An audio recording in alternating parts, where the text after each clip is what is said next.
On East Bay Street, joined by the head coach of the Citadel Bulldogs once again tonight, Coach Thompson, as we break down the latest Citadel football game and get ready for the one coming up here Saturday night at home against North Greenville. Plenty to do over the next hour here at Big John's Tavern. You can always join us in person, 251 East Bay Street. Or appreciate you hanging out with us either on YouTube or also over the radio, online, anywhere, coast to coast and worldwide for the Coaches Show tonight. Coach Thompson with us as always. Coach, good evening. How are you? I'm well. How are you doing tonight? Doing all right. Appreciate you joining us as always here every Wednesday with plenty to get to. As always, we look back at the last game before we look ahead. So let's start with the game from Saturday against Charleston Southern, and I'll just open the floor to you as you look back at that game, coming away from that game. What were your takeaways from your team's performance on Saturday? Well, first of all, we got behind 21 points in the first quarter. They came in with a well-orchestrated plan. I thought they did a good job. They hurried us up. They got us into a formation. They couldn't get us. We couldn't get lined up to that formation. It was into the boundary. We had a couple of issues of just figuring out a way to get them stopped. We had about 6 plays on the first drive. They go down and score, and all of a sudden we're down 7 points. And offensively we're hunting and pecking to figure out where do we want to go next. And we end up punting the ball back, go down 14-0 at that point. Another 8 to 10 play drive, I believe it was. We didn't challenge the intermediate route very well. We didn't get lined up at times. They had a pretty good idea of when they were just going to mix in a run here and there, but they threw the ball very efficiently. And those are things that obviously they saw on film. Those are things that they scouted out. Those are things that they prepared all camp for, and those are things that they exploited on us. And if we're going to move forward and we're going to win any football games from here on out, we better recognize that, get better, and practice it. Because if we don't, we're not doing a good enough job of preparing. So after 21 points, we finally woke up the offense a little bit. We found out where we wanted to go to, and we were able to put a good drive together and go ahead and get it to 21-7. And at one point, we got it to 10 points. And, it was a football game at that point, and it was a football game from there on out. I was pleased that we were able to get it to 10 points, and I was pleased that we were able to get a few stops there on defense. But the overall underlying factor is when we're good here at the Citadel, we're playing off of each other. Offense is playing off of defense. Defense is playing off of offense. And we haven't done that. And we just did not do that on Saturday. We didn't do it the previous Thursday. When the defense is getting a stop, the offense has got to recognize that, and go down the field and score. And when you don't do that, this offense doesn't work very well, and Citadel football is not in full effect. So those are things that we've been talking about addressing all week long, and until we fix those things, we're going to struggle. So that's all we've been talking about all week long is that, hey, we've got to play better team football. We've got to eat the clock, chew the clock on offense. We've got to beat 16-play drives if we have to, and we've got to find a way to get a stop here and there. You just broached a few of these things, but I know at your press conference, your weekly press conference on Monday, you mentioned 4 things specifically when looking at that game or moving forward. You said preparation, simplify, urgency, and even maybe play harder at times. I just wanted to go one by one to dive in a little bit more to get your thoughts on that. When you said preparation, give us what did you mean about the preparation as you get ready for that game in particular Saturday and moving forward? Well, there's only one way to prepare here for us. Doing what we do on offense and doing and the team that we are and the football team that we can be and the teams that were successful here in the past is you have to prepare physically every single day. There's no doubt about it. Is you have to put everything aside from whatever's going on in the core, whatever's going on academically, focus on football for 3 hours. You've got to be physical in practice. You've got to stop the run. You've got to run the football. You've got to be in better shape than your team. And what does that translate to? Toughness. Is if we're going to win any football games, we've got to be a lot tougher of a football club. I made the mistake, and this is all on me. I made the mistake of being, hey, this is an older, experienced club. We can go out there, maybe go out there in shells on a Wednesday or something like that. Cut it back on a Thursday. But no, that's not what got us to the championships in 15 and 16. That's not what helped us beat Georgia Tech in 18. It's not what gave us a chance in 19 to be able to make a run at the championship. What did was just being downright tougher and in better shape than everybody else. And unless we prepare that way, unless we get that into our minds, that we're in better shape and that we're going to prepare better, we're not going to beat anybody. And that second word you use may go along the same lines there, but simplify. What did you mean by simplify? Well, you know, both offensively and defensively, the tendency is to do too much. And we had an extra day to prepare, and we had a Friday was a Sunday for us, and then we gave them the day off on Saturday. So we had an extra day on Sunday to get prepared. Sometimes that's not good. You know, sometimes you get into a rhythm of just prepare on Sunday, Tuesday, Thursday, Friday, and you add an extra day, and then you say, oh, well, I can add this to it, or I could do this to it. So we both got to simplify our packages, put them down, execute what we execute really well, and just get really good at those. And then urgency. Now, you already kind of touched on this about falling behind early. Is that what you mean when you talk about urgency with this team? Yeah, both getting lined up, number one, and number two is, having a sense of urgency on the offensive side to stick it to them when you got a chance to. We got one first down in both of our starting drives of the last two games, right? Well, we're changing field position, which is well and good, but yet we're not having any sense of urgency of going up, getting up to the line of scrimmage, and really stepping on it when we have a chance. So we spent the last 2 days of practice, Tuesday and Wednesday both, first 5 minutes of practices, we're just going. We're going as many plays as we can get. We got 11 plays in 5 minutes on Tuesday. I mean, we're moving pretty good at that point. We're forcing our defense to get lined up, and that's ones versus ones. That's full live going at each other. That's the only way that we're going to be able to prepare for anybody's speed. And then lastly, the playing hard. Citadel always goes out there, the guys play hard, but you want to see even more effort from these guys on certain aspects, certain plays? Well, yeah, so I was so dejected the other day that I didn't even go home after the game. I went back to my office, and the first thing that I did is I flipped on the kickoff team. If there's anything that you can tell from any sort of effort or any passion or any sense of urgency of playing this game, you could see it on the kickoff team. And I saw it on the kickoff team as we get down there, we stop, we hesitate, we're not taking shots on them. As if they're going to return the ball out, you better make them pay. And we didn't have that. You know, we're not even getting the first line. The first line guys, the guys that drop the first, right, we're supposed to be as fast as we possibly can by those guys. We're supposed to bring such speed to that first line that they can't block us. Once we get to the second level, then we're supposed to get a key read off of that, and then we're supposed to go ahead and throw a shot at somebody and make a tackle, or at least make them go left and right and east and west. We didn't do that. We all got to the first line. We stopped. We danced around a little bit with them, and it was an overall sense of just, hey, we've got to play better football there. We've got to be able to, and because that's a mixture of guys. That's offensive guys, that's defensive guys playing on that team. We've got to have the sense of urgency to pin their rear ends down on the opposite end of the field. We just laid the groundwork here for certainly plenty of the next discussion points, so you may reiterate some of the things you just said. But when it comes to that defense, you have mentioned, making sure guys are in the right spot, getting set up, even simplifying things that sometimes. When you look at the defense performance the first 2 weeks, what has stood out most about the way that side of the football is played? Well, and I told them, and they know this, and it's not just them. It's probably both units. It's both groups.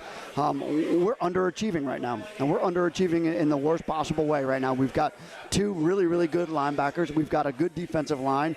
We've got some new guys in the secondary, but to be honest with you, a lot of those guys have played. They're not necessarily new. They just may not have been full-time starters. They may have been spring starters. But we've got guys that have got to be able to challenge for the football on the defensive side. Offensively, it's the same thing over there. When we've got an opportunity to get first downs, we've got to get first downs. We've got to be able to continue drives. Now, I will say this about the offense. I think the wide receiver play was better. I thought we threw the ball better when we had to. We converted some third and longs, which is difficult for us usually.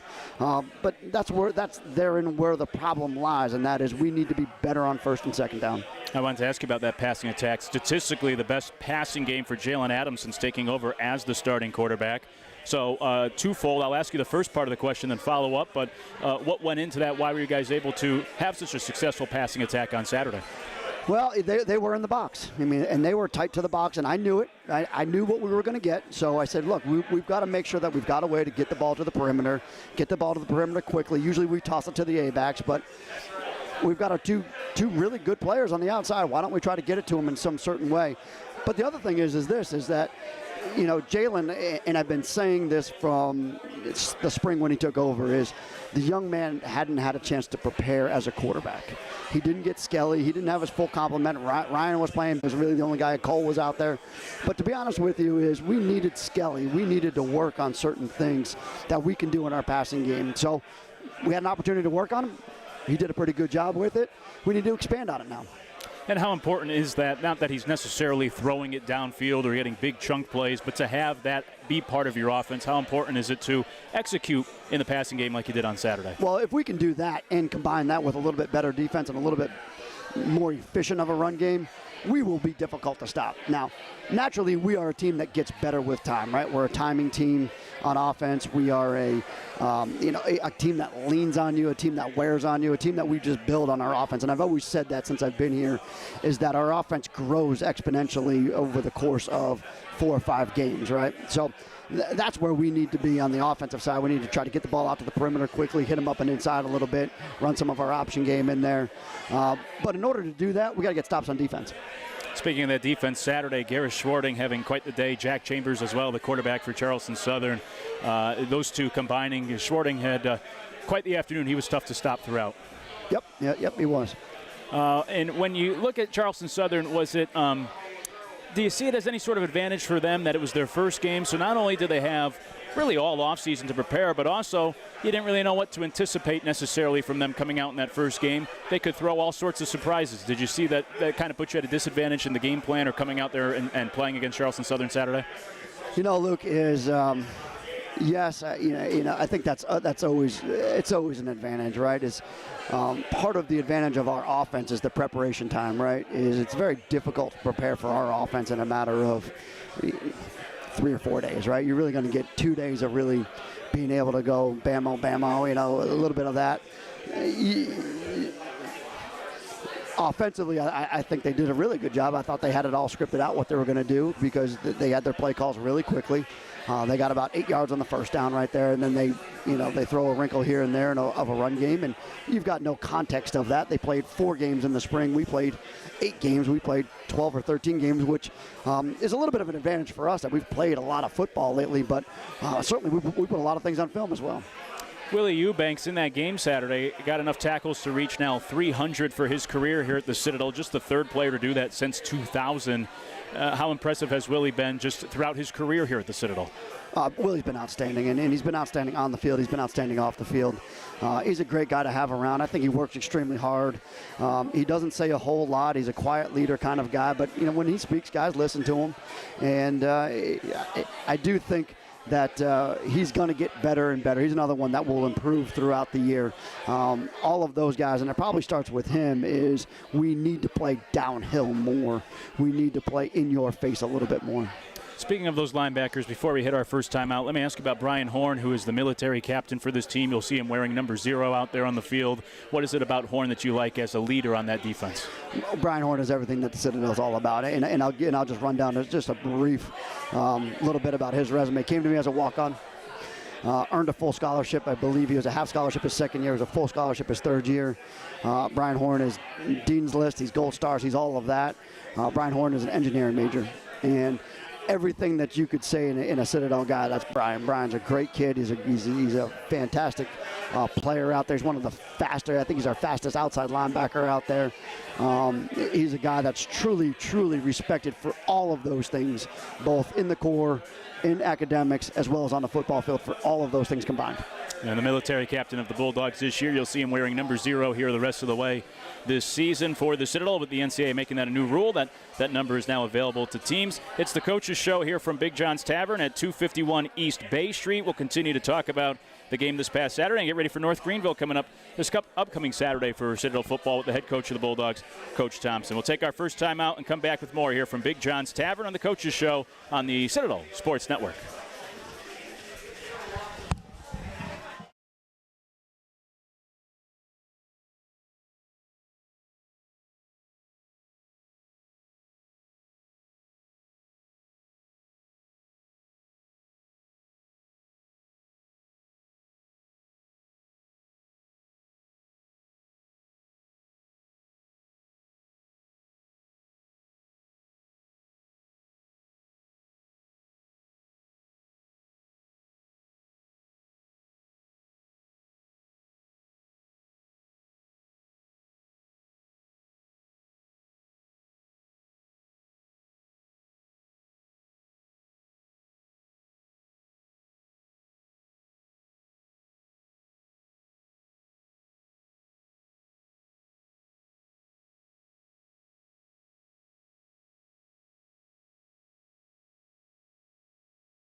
John's Tavern, 251 East Bay Street in downtown Charleston, talking Citadel football for the next hour, or the rest of this hour, as we always do each and every Wednesday here at Big John's Tavern, which is one of the oldest bars in downtown. Opened up in 1955, reopened just about 2 weeks ago, and now owned by 3 Citadel graduates. So we're happy to be here all season long talking Citadel football.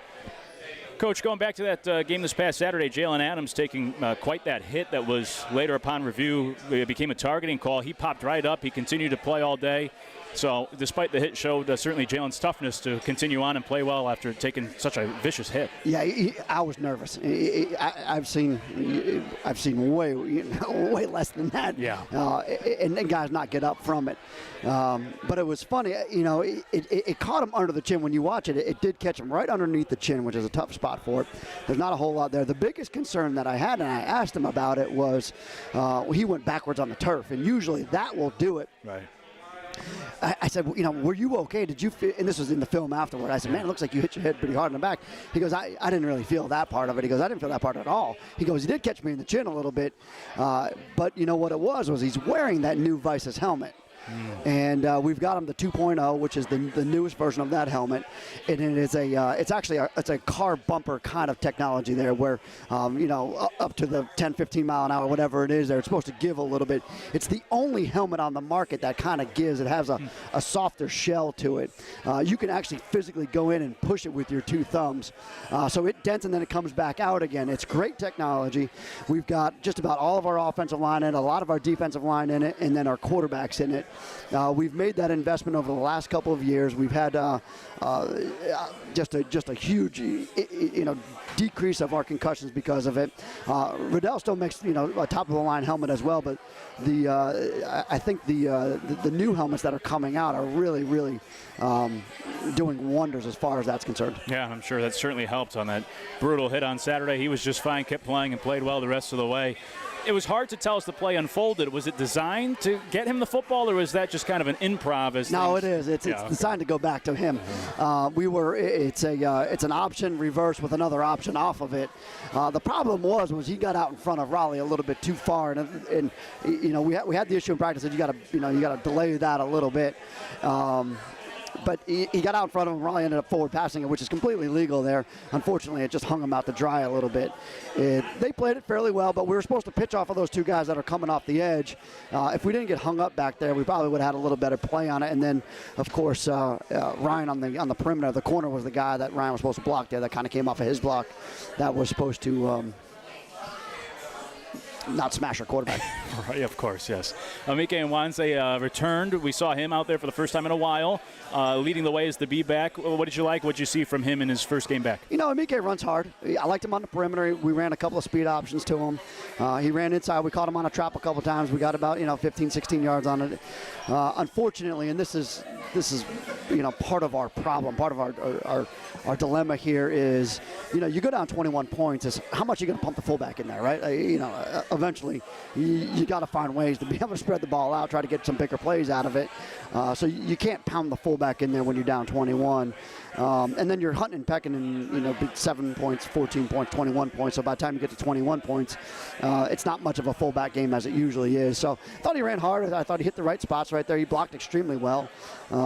Gave us a little bit of juice right there at that position. Amike is going to be the starter. He's been here for 4 years. He gets it. He understands it. And he'll get better from it until we can get Logan back and some other guys. Yeah, when you say starter, do you anticipate him carrying the load there, getting almost all the snaps here at the B-back position? I do. I mean, we still have Storch. I mean, Nathan will be in there, and he'll be able to pound out some yards. He's a great blocker. He's a great 1, 2, 3 yard kind of guy. He's old school kind of guy, which we love, and we can get behind, and he's going to be steady for you right there. So, we've got no problem playing him at all. But Amike may give you a little bit of juice at that position. You referenced in the press conference on Monday those 2 fumbles at the mesh point, Jalen Adams and Nwanze. I believe it's the first time those 2 played together in a game. I know, of course, practice you simulate that stuff, but was it just trying to get on the same page with those 2? Well, yeah, Amike was out in the spring, so it's been a little bit different. But it's something we do every day. It's not foreign to us. It's not like we just picked up this option game and started messing around with it. We've been doing it since day one, in fall camp there. That has got to be something we can close our eyes and do. right?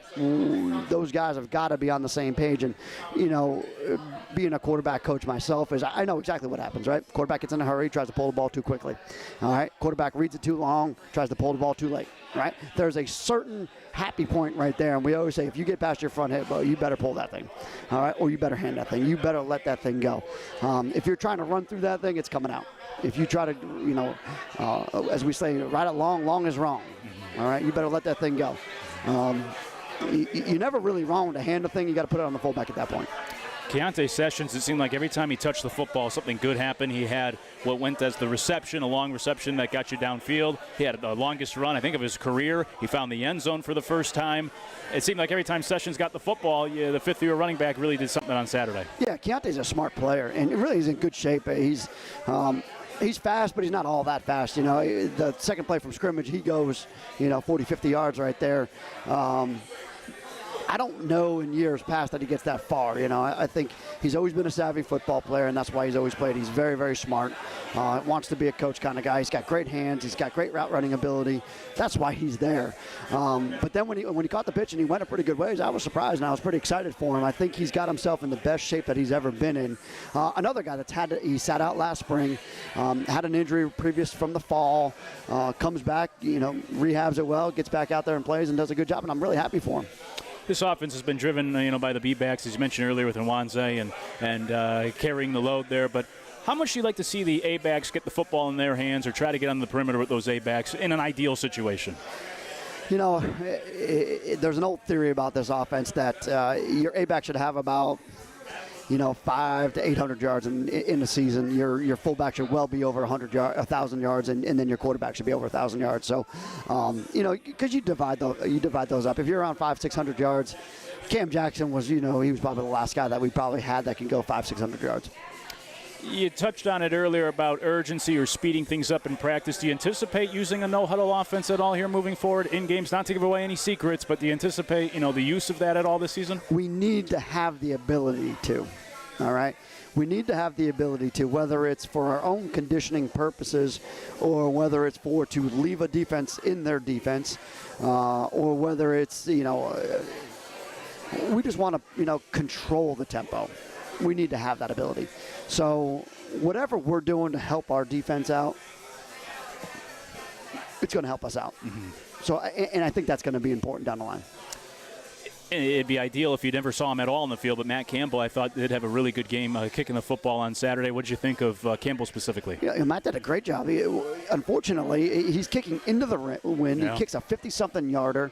We don't have the correct sky kick called in there because we don't think he's going to reach the edge zone from where he was at. He pounds a ball that goes all the way into the end zone. And we're like, man, we should have called the sky kick to it. Yeah, he was excellent again on Saturday. And on the kickoffs, Colby's been handling the kickoffs this year, and the majority of them have been touchbacks, which is a little bit better than even what he was doing last year as a freshman. What have you seen from the kickoff unit? Well, from Colby in particular, he's been really, really solid. Now, we haven't tried him out there for a field goal yet. We've been ultra aggressive in the fourth down game, which we need to be. That's what we do. But that's not a knock on him at all. He's been great in practice, and I think he's gotten over some of the hurdles of being a freshman and having to start at the kicking spot. But the number one thing that Colby's gotten is stronger, and he's gotten confidence about it. And he's kicking really, really well because of it. And I'm glad to see it because he struggled last year.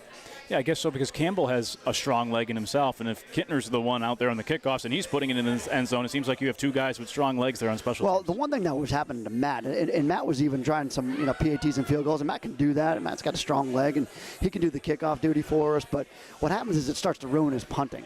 And we've become so specialized in everything that we do. We've got a long snapper, we've got a punter, we've got a kicker. It's not Paul McGuire out there playing linebacker or tight end or something, and punting for you. It's not, Doc Caldwell out there, being a ridiculous inside linebacker and then flipping over on the other side and averaging 45 yards a kick or anything. We've been so specific in what we're doing that those guys, that's all they know. That's what they do best. What was it like? Obviously, the final score, not what anyone was looking for, but just being back home, a little more normal this year here in the fall, good crowd on hand. What was it like to be able to play at home? It was nice. It was nice, and I said this in my press conference. Mike, Kevin, John Brush, all those guys in the external ops did a wonderful job with the 9/11 tribute. They did a wonderful job with planning it and getting it put together. I thought all those guys put a lot of effort into it, and they knew that it was going to be something special. And they did the flyover. They did. I thought coming back home, it was definitely done right. It was done well. The crowd was outstanding. You know, it really it comes down to it. I mean, it was just if we could have just done a little bit better in the first quarter, the crowd would have been that much more into it. Coach's show here with the head coach of the Citadel, Coach Thompson. I don't want to bring things down, but, you know, it was the anniversary of September 11th. I thought it was really well done, everything there. I should have looked this up beforehand where you were in your coaching career, but I imagine you remember that day, and in the middle of the season, September 11th, the tragedy happens, and you're trying to figure that situation out and also trying to move on with the football team as well. I was coaching at Northeastern, so I was in Boston. So I was at Logan where the actual two flights took off at. All right. And I was working, and I was a video guy, and I was working. I coached the running backs. I was quality control, graduate assistant. I was doing everything at the time, and I was working in a little bit of a hole, and then I was alerted to it, and we came out, and originally the report was that it was just a random plane that flew in. By the time I had gotten to see it at all, it was another plane had come in and ran into World Trade Center, which, being from New York, I knew it really well. I knew exactly where it was. It was, and at that point, everything was, everything. I mean, life in general, we didn't know what we were doing from this to the moment. And here I am, I'm just taking orders at the time, and we're playing Delaware, which is on the other side of New York. This is interesting. So we're on the other side of New York, and we're dealing with videotapes, not DVDs or not, internet or anything. We're dealing with videotapes, and we have to get those videotapes to the other side of to Delaware at the time, to Newark, Delaware, and they shut down. You weren't allowed to put any packages on any planes. And I've got my boss, which is Coach Don Brown right now. He's the Arizona defensive coordinator. He was their defensive coordinator at Michigan most recently. He said, we got to find a way. We didn't know if we were playing the game or not. We needed the film exchange. We didn't know what was going to happen. So Sunday, what we had was a midweek exchange that we had to get done. I take off, and I had no other, but I had to drive. I drove to New Jersey, exchanged the film in New Jersey. So I drove from Boston to New Jersey and back again just so that we would have the film. And we ended up, everybody started canceling. There's very few teams that played that day or that weekend. So we ended up canceling that game and moving forward with it. But it was, I remember like it was yesterday. I was in a full-on panic. I had a job to do. I was figuring out a way to do my job. Yeah. Here we are. We're under attack here, the terrorists. And, life goes on, man. It was tough. Yeah, I can imagine so, and certainly a terrible day, but the Citadel doing a great job this past Saturday remembering that tragedy and the lives that were lost on the 20th anniversary. And as I said at the time, if there's going to be football played on September 11th, it only feels right to have it at the service academies and at a school like the Citadel. Army, Navy doing a great job as well with the games on Saturday on the 20th anniversary. We'll provide some more levity here moving forward as we get back to Citadel football and get ready for the game upcoming Saturday against North Greenville at Johnson Haygood. We'll talk about that when we come back. It's the Coach's Show here at Big John's Tavern, 251 East Bay Street. We're here every Wednesday, and we'll continue after this here on the Coach's Show right here on the Citadel Sports Network.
Brent Thompson at our new location in 2021, Big John's Tavern at 251 East Bay Street, as we start to get ready for the game this week against North Greenville. Coach, did you decide to go with the smash burger again? Are you mixing it up this week, trying something else? No, I did steak sandwich, by the way. Smash burger was outstanding. But I do I've got to change it up. I thought the wings were going to be the deal this week, but I went with the steak sandwich. Haven't gotten it yet. I'm going to probably let this show end, let my stomach relax a little bit, and then I'm going to eat. All right. Then we'll have to get the power rankings of the chicken sandwich, the smash burger, and the steak sandwich. That's what we got going so far here at Big John's Tavern, our new location for 2021. Let's talk about this weekend with North Greenville, and first just the way the schedule plays out. Obviously, the 0-2 start was not planned, but now you get North Greenville coming to town this week. You get the off week after that to regroup, and then you dive into the conference schedule. Do you like how this schedule has shaken out here moving towards October? Yeah, I thought the schedule was fine. Now, would I not want to play a top 25 Coastal Carolina team? But, if we scheduled the game 4 or 5 years ago and knew that, I probably wouldn't do that. But they're a very good football team. We watched them play last week and beat a Big 12 team, by the way, by a good amount as well. So they are legit, as much as we are just completely two different schools. I think he's done a good job there. He's got them to top 10 probably. I think they're probably a top 10 team. I don't know that they're going to lose in that Sun Belt. They'll have to play App pretty well. They'll have to play Louisiana pretty well. But other than that, I think they're going to be pretty damn good in that league. So that was a good one.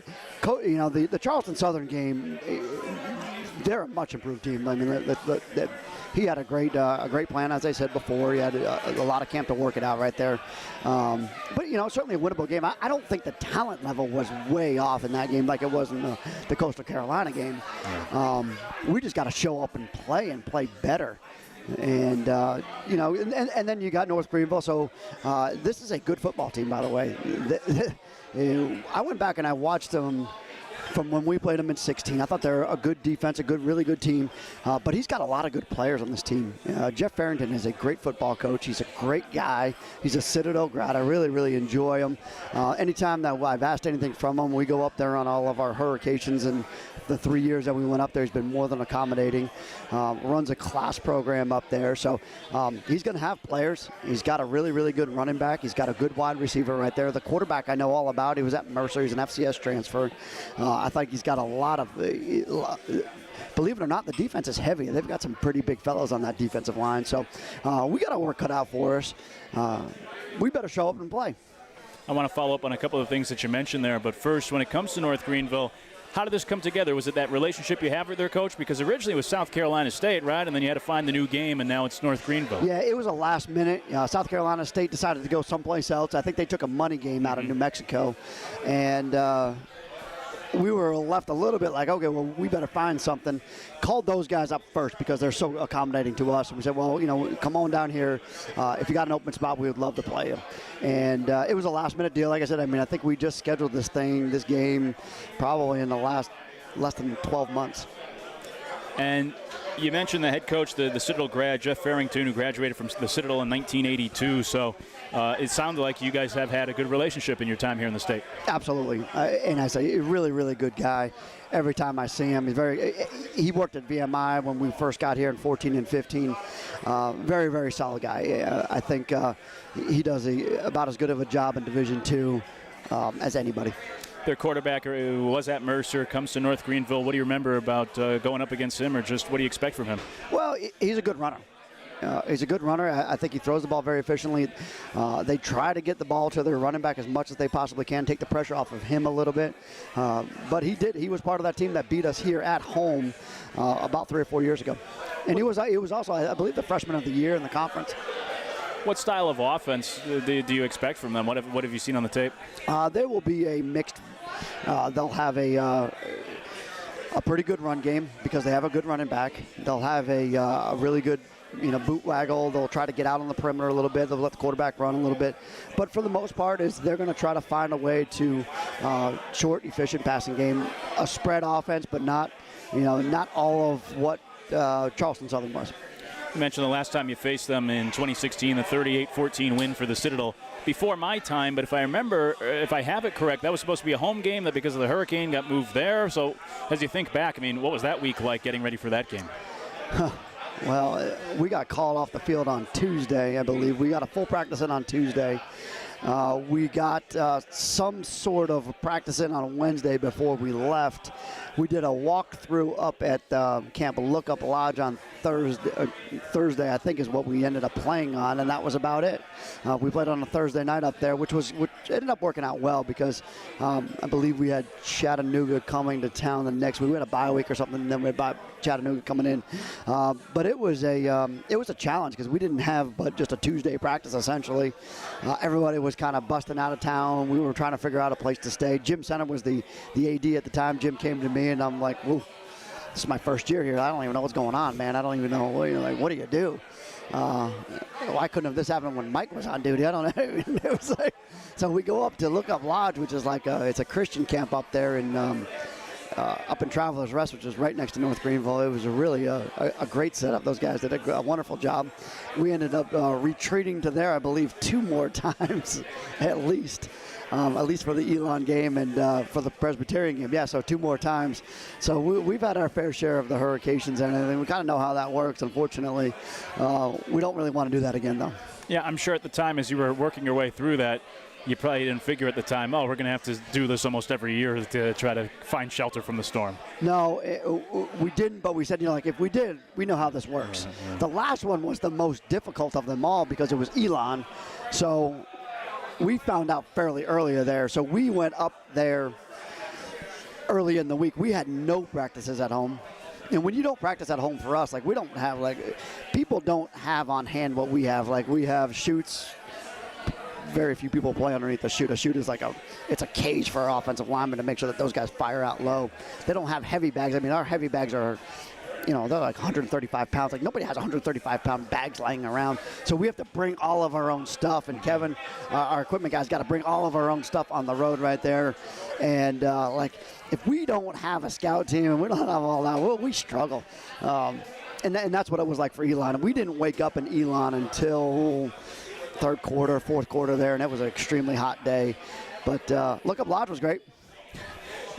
People always say that no matter how much they prepare or who they talk to or how long they've been coaching, when you become a head coach, there are just certain things nobody can warn you for or prepare you for. I imagine playing through a pandemic, the hurricanes you've had to deal with, just 2 things that jump out that I'm sure even with all your time as a coach and the people you've probably talked to along the way, that certain things come along that you just never have a plan for, you never expect as a football coach. Luke, I'm beginning to believe it's me, right? I've had 4 hurricanes. All right. I've had 1 pandemic that's lasted about 2 seasons now. Yep. All right. This season is about as close to normal, but last season was an absolute disaster because of it. So here you are, right? I mean, you're an offensive coordinator. You've been around the game. I mean, going into it, I was around 18 years of coaching football. Got a pretty good sense of what was going on. Coached at all different levels, Division III, Division II, Division I, FCS, whatever. I'd been everything on the staff. I'd been the O-line coach, everything to the video guy. I mean, I'd been it all. You think you've got a good idea? Well, you got no idea, by the way. You got no idea until you have to take the show on the road or cancel a game or give the kids a week off in the season, like a complete week off. We did that one year because we had Charleston Southern on the hurricane, and we kicked the season all the way back past the Thursday or after Thanksgiving there. So. Right. You've got to be on your toes. You've got to be, as Andy Clausen always tells me, you got to have a little bit of a sense of humor. Yeah, I could imagine so. For this game Saturday against North Greenville, the night game, it's the only home night game. You mentioned that Charleston Southern game. I think that may have been the last time we played at home at night at home. Any preference? Do you like the night game at home? I tried to get the Charleston Southern game at night. I think our kids do well at night. It ramps it up for us a little bit. Our guys are they're wore out from the week a little bit. We got time to decompress and everything. So I think our night games are the problem that we ran into last week with the night game was it was going to be a homecoming game, and we didn't want to push everything back because of homecoming, so it had to be a 2:00 kick, which is fine. I mean, we can go out there and play at 2:00. It doesn't really matter to us. Play at 11:00, but The 6 o'clock games are nice. You know, it's not 7 o'clock, 6 o'clock games are nice. You get to 7 o'clock, it gets to be a little bit too late, a little bit long. That hour makes a difference for us. But the 6 o'clock game, I thought, is about prime time for us. I think it's a great opportunity for us. Play at night. It's a little bit cooler at that time. The fans turn out. They're a little bit more rowdy at that time, and hopefully the Corps will get a little bit more rowdy at that time, and we'll have a good day out there. I was going to follow up about the weather. Obviously, your players are so tough and have to go through so much, but do you prefer that just in terms of the weather? Do you think that can be beneficial to play at night where it's not so hot out and you don't have to worry maybe so much about cramping or other things? Yeah, I mean, it's always one thing that you've always got to worry about. So we practice in the heat all the time, so we're pretty acclimated to it. It also depends on who you get down here. Like if you're going to get a VMI or Western down here, yeah, you want it in September, October, where it can be hot and it can be very humid out there. We'll be way more acclimated to it. But if you're going to play Charleston Southern in the heat, it ain't going to matter very much.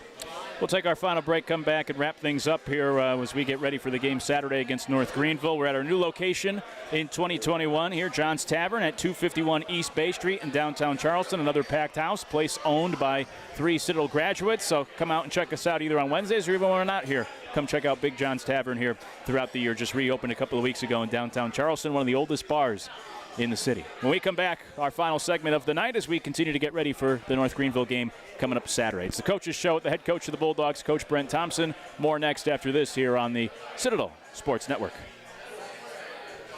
All right.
Big John's Tavern at 251 East Bay Street, owned by 3 Citadel graduates. Come check them out. They just reopened here in the last couple of weeks after this place was closed down for a few years after a fire. And another packed house tonight. Great atmosphere as always. We're here every Wednesday talking Citadel football, and you can always come check them out here at Big John's Tavern in downtown Charleston. The Coach's Show, as always, brought to you by Cutwater Spirits, bringing you the Coach's Show each and every Wednesday from 7 to 8.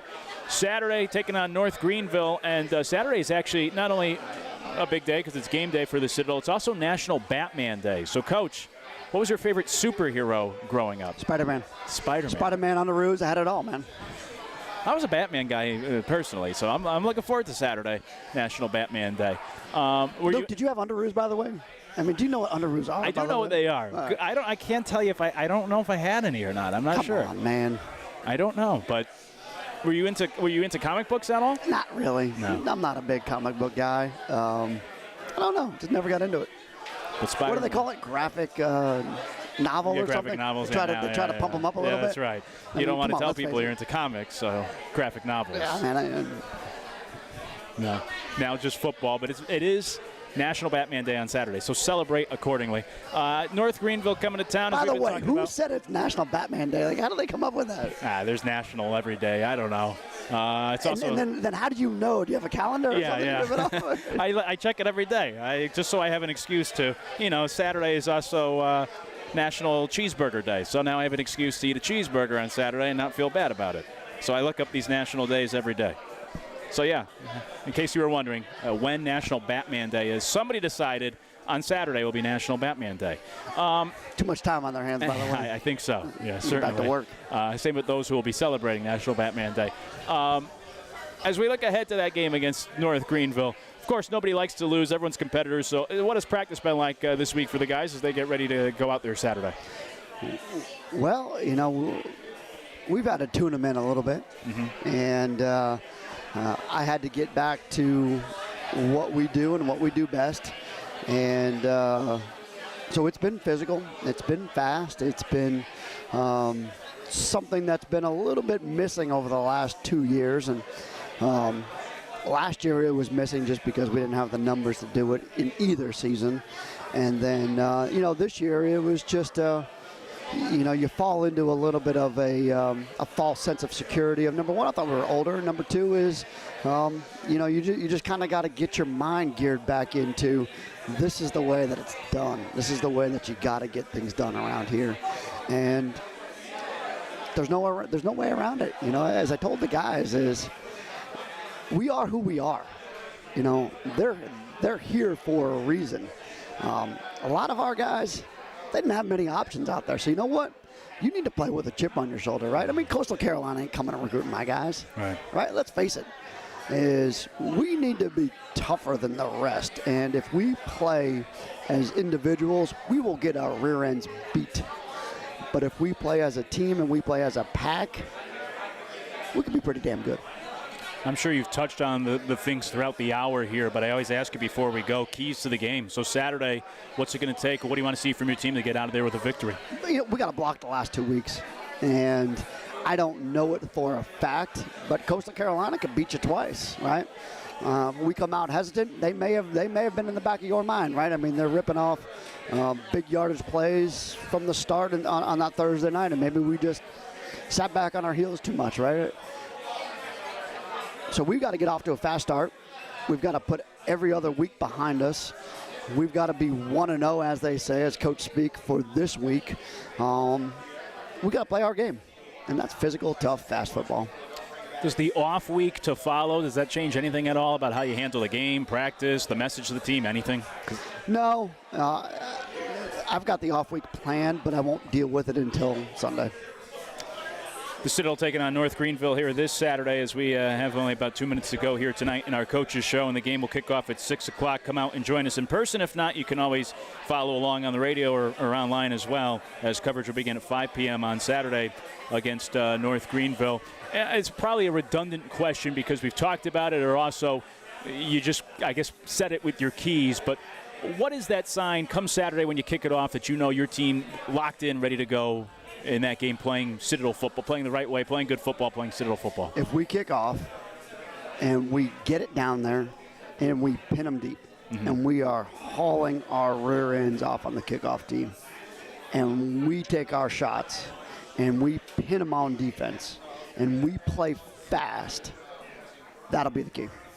North Greenville in town Saturday, 6 p.m. kickoff. Coverage will begin at 5 o'clock on the Citadel Radio Network throughout the state of South Carolina, online, coast to coast, worldwide, wherever you want to listen. Locally in Charleston, 102.1 FM, 1450 AM. But again, it can be streamed online through TuneIn Radio or online at thecitycharleston.com. You can stream it there and through the free app as well. Go to the App Store and download the app. Just look up The City 102.1, and you can download the app on your smartphone and listen from anywhere in the world. Kickoff at 6 o'clock on Saturday. Get your tickets. Come out and join us. Otherwise, we'll talk to you on the radio. Coach, appreciate the time as always, covering plenty of ground tonight, and wish you the best of luck Saturday against North Greenville. All right. Thanks, Luke, man. I'll see you out there, buddy. Absolutely. Our location this year, Big John's Tavern. We're here every Wednesday from 7 to 8, 251 East Bay Street. Check us out here every Wednesday for the Coaches Show. And even when we're not here, swing by and come check out Big John's Tavern, which has reopened here in the last couple of weeks, now being operated by 3 Citadel graduates. That'll do it for our Coaches Show here tonight. Appreciate the time, as always, from Coach Brent Thompson, the head coach of the Bulldogs. We'll be back here next Wednesday at 7 o'clock. And don't forget, Saturday, kickoff at 6 p.m. at Johnson-Haygood Stadium. Coverage will begin at 5 p.m. right here, all across the Citadel Sports Network.